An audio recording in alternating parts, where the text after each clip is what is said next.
And you'd see every time they try to pull, it sort of takes a nosedive again. It's not an easy task at all. I see one of the divers there also carrying one of the parts of this vehicle. Just take a look there with this door actually opening on the one side as they try to pull this vehicle. That window still looking somewhat intact, but most parts of this vehicle, and understandably so, given that it had been submerged in water for a number of days, and that would certainly, give us an indication, of the fact that it had been trapped under debris. It had also been trapped in in between some of these shrubs and these very heavy trees. All right, we're seeing the top of the vehicle and the sides of it. An incredibly difficult process for these divers who've been working around the clock and only suspending their search once it does become dark.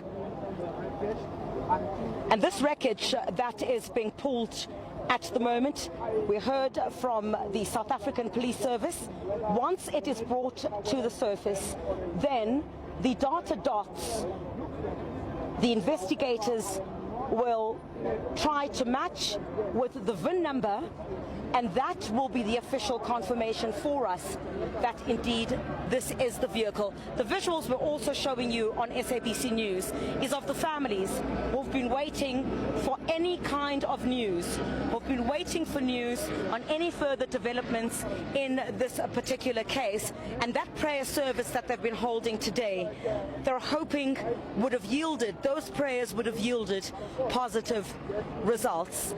It keeps coming to the surface as they try to pull it out, and keeps on getting submerged once again, because you could also understand below the surface, underneath this water, it is not as stable as would be.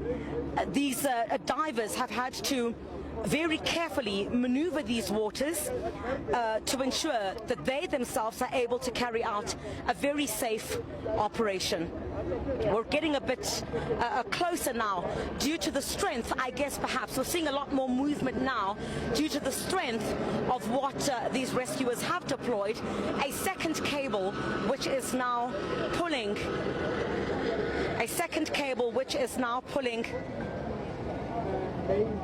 pulling this vehicle to the surface.